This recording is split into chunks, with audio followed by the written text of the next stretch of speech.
Bonjour à tous et bienvenue dans l'interview. Bonjour Francis Delperré. Bonjour. Donc député CDH, je voudrais d'abord vous demander si vous comprenez et si vous soutenez le mouvement de grève tournante qui a été lancé par les syndicats, qui a fait 4 provinces aujourd'hui. La grève, d'abord, c'est un droit. La grève, évidemment, c'est jamais une solution. C'est plutôt un signal d'alarme. C'est une manière de dire, attention, il y a un problème. Et moi, ce que je me dis en voyant ces grèves, d'abord la manifestation nationale, puis les grèves tournantes, et puis encore une grève générale au mois de décembre, je me dis qu'il serait tout de même temps d'ouvrir, de réouvrir le dialogue social. C'est à qui d'ouvrir et de réouvrir? C'est la tâche du gouvernement. Et c'est évidemment pas en disant, de toute façon, c'est comme ça, il n'y aura rien à discuter, il n'y a pas de marge de manœuvre, c'est pas comme ça qu'on fait, je trouve, de la politique, c'est pas comme ça qu'on rassure, en tout cas, ceux qui voient quand même une politique d'austérité se dessiner sur leurs épaules. Alors, est-ce que vous connaissez le constitutionnaliste Jan Geisels? À peine, parce que ce n'est pas une des célébrités majeures dans le monde constitutionnel. Il est sérieux ou il n'est pas sérieux? Bon, ce qu'il a dit ce matin... Alors, pour ceux qui n'ont pas suivi, Jan Geisels, interrogé par VTM, chaîne de télévision flamande, dit que la loi ne prévoit pas de procédure d'abdication et que donc, du coup, le règne de Philippe serait anticonstitutionnel. Ça vous fait rire? Il vaut mieux rire que de se fâcher, quand même. Vous savez, il y a ceux qui lisent la Constitution comme si c'était un mode d'emploi pour un produit pharmaceutique ou pour un produit de vaisselle. Et il faudrait qu'on dise le roi peut dormir, le roi peut manger, le roi peut se marier, le roi peut avoir des enfants, etc., et que tout devrait être comme ça, écrit dans la Constitution. Mais non, il faut savoir lire un texte, il faut savoir interpréter un texte. Vous, comme moi, nous ne sommes pas tenus de remplir notre fonction indéfiniment. Mais qu'il n'y ait pas de procédure, et qu'il n'y ait pas de procédure sur l'abdication, ça ne pose pas un petit problème? Mais pas du tout, puisque j'ai une fonction, la fonction royale, je porte la couronne, et bien, à un moment donné, je peux dire que je ne souhaite plus remplir cette fonction avec, je rappelle, l'accord de mon gouvernement. Jan Geisels, il va loin, il dit que, puisque c'est inconstitutionnel d'après lui, tous les actes posés depuis le début du règne, il y a eu quand même 1500 arrêtés ou lois promulguées. C'est la minute du sourire, monsieur Grosfilet. Serait inconstitutionnel. Bon, c'est définitivement pas sérieux. Ça ne rime à rien. Bon, alors, on vous invitait pour parler de ceci, Aux urnes citoyens, un ouvrage que vous publiez. Oui. C'est quoi? C'est du droit, c'est des souvenirs, c'est une chronique politique, c'est un peu le tout? Ah non, ce n'est pas des souvenirs, c'est plutôt l'actualité. Il y a eu des élections le 25 mai, et à l'issue de ces élections, moi, je me suis dit tout de même qu'il y avait un certain nombre de questions importantes. Vous savez, l'élection, ce n'est pas un jour, hein. L'élection, c'est un processus qui avait commencé pratiquement le 1er janvier de cette année-ci et qui se termine avec la mise en place d'un nouveau gouvernement. Alors, durant tout ce processus, il y a un certain nombre de questions. Financement, émissions de télévision, campagne électorale, règles d'évolution des sièges. Toutes ces questions méritaient examen sans... N'oubliez bien sûr la formation d'un gouvernement, Michel... Alors c'est à la fois quand même le prof de droit qu'on connaît et le candidat à député qu'on connaît aussi, qui parle. Il y a un petit peu les deux aspects dans l'ouvrage. On ne se refait pas, vous savez, moi j'ai une méthode qui est la méthode juridique, c'est une méthode scientifique. Le constat que vous posez, c'est quand même qu'il y en a un petit souci avec les élections en particulier, la démocratie en général, et qu'il faut faire quelques ajustements, c'est ça? Mais c'est-à-dire que les élections, pour le moment, ont mauvaise presse. Sans faire de mauvais jeu de mots. Mauvaise presse. Et on dit, voilà, ces élections ne servent à rien. D'ailleurs, les Belges se déplacent de moins en moins pour se rendre dans le bureau de vote. Et en plus de ça, ils changent d'avis tout le temps. C'est un électorat un peu délétère, comme ça. Et puis, de toute façon, les jeux sont faits d'avance. Et pourquoi pas, disent même certains, ce serait tellement plus facile de tirer au sort un certain nombre. Donc ça, c'est David Van Reybrouck qui avait écrit ça. Est-ce que c'est un peu contre David Van Reybrouck que Francis Delperré publie Aux urnes citoyens, qu'on aurait pu aussi appeler Pour les élections? Ah, j'aurais pu appeler ces livres Pour les élections. Mais ça, ce serait trop vite apparu comme une réponse à Van Reybrouck.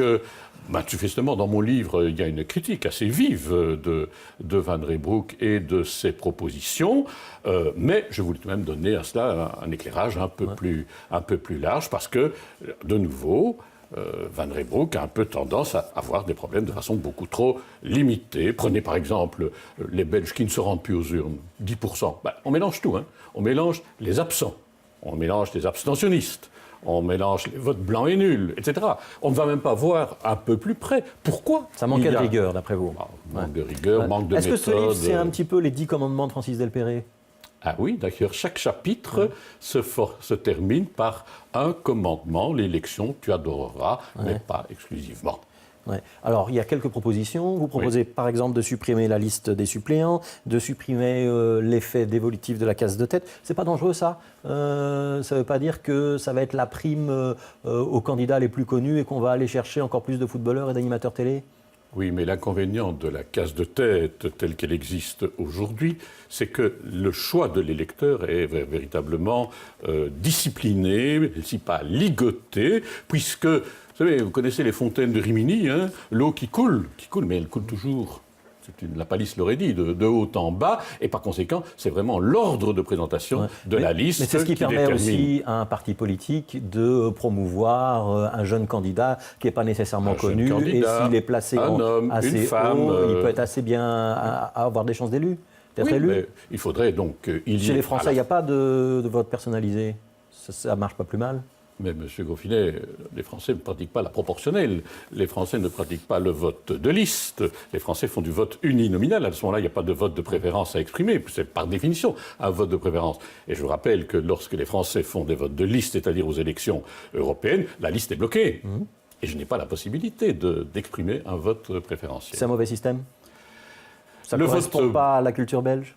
Ah non, manifestement, il y a toujours le souci quand même d'exprimer une adhésion avec une formation politique, mais aussi vis-à-vis d'un homme, d'une femme, d'un jeune, d'un aîné qui veut défendre certains intérêts. Alors, il y a plein de recommandations. Donc, vous êtes pour le maintien du scrutin majoritaire, pour le maintien du scrutin proportionnel et pas pour le scrutin majoritaire. Vous voulez la fin du vote multiple aussi. Et alors, il y a un assez long passage contre les élections simultanées. Donc, le fait que le 25 mai, on ait voté à la fois pour les régions, l'Europe et le fédéral, c'était compliqué?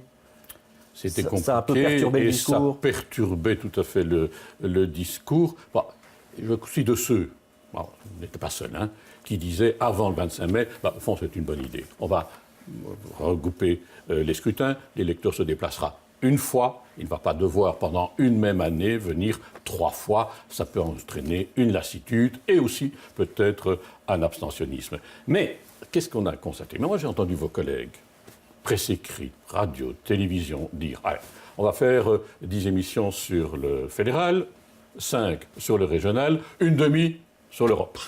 Autrement dit, le débat européen, en Belgique en tout cas, puisque nous avions l'élection simultanée, pas dans les autres pays, mais en Belgique, le débat européen a été totalement obscurci. Alors, vous expliquez que vous, candidat à la Chambre, vous avez quand même dû parler d'enseignement, de survol de Bruxelles, etc., alors que ce n'était pas des questions fédérales. Une question quand même, vous faites référence à pas question, le fameux mouvement avec les t-shirts jaunes, et vous faites référence plusieurs fois dans le livre.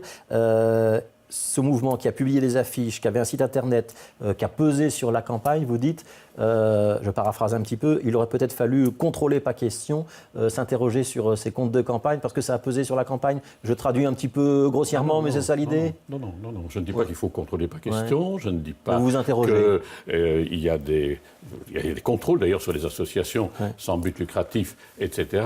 Ce qui m'intéresse, c'est surtout le problème du financement et du temps d'antenne. Vous savez comme moi que les partis politiques ont un temps très limité, vous avez autant de minutes, etc. Nous parlions de quoi? Nous voulions parler de fiscalité, de pension, etc. Et en fait, on était obligé de répondre sur des questions comme celle-là. Ça a été un acteur de la campagne, ça vous êtes en train de nous dire. Un acteur de la campagne, y compris un acteur contre un homme, M. Wathelet, et contre le parti de M. Wathelet. Alors, j'ai une question Twitter. Nicolas Blanchard, qui, je pense, est membre d'Écolo. Entre la 6e réforme de l'État et l'actuel gouvernement fédéral, est-ce que la Belgique est devenue une confédération? Mais non, qu'est-ce que c'est que cette histoire? Une confédération, je vais répéter ça 25 fois, c'est l'association d'États qui sont indépendants, souverains et on n'y indépendants. est pas presque. Pardon ? On n'y est presque pas. Mais non, pas du tout. Ouais. Non, non. Si certains veulent veulent casser la baraque, ben oui, ils le feront. Mais à ce moment-là, il faut sortir de l'État belge. Ouais. Et il faut créer Alors je vous de nouveaux lis, États. Francis Delperret, le principe fédéral dans la constitution du gouvernement actuel, donc le gouvernement de Charles Michel, le principe fédératif a été passé sous silence. Il s'agit d'un gouvernement flamand avec une pincée de francophones pour faire joli. C'est signé Francis Delperret. Oui, ouais. oui, je persiste, c'est signe. Ouais. Ça ne veut pas dire qu'on est avec un gouvernement fédéral qui est déséquilibré. Ah mais si.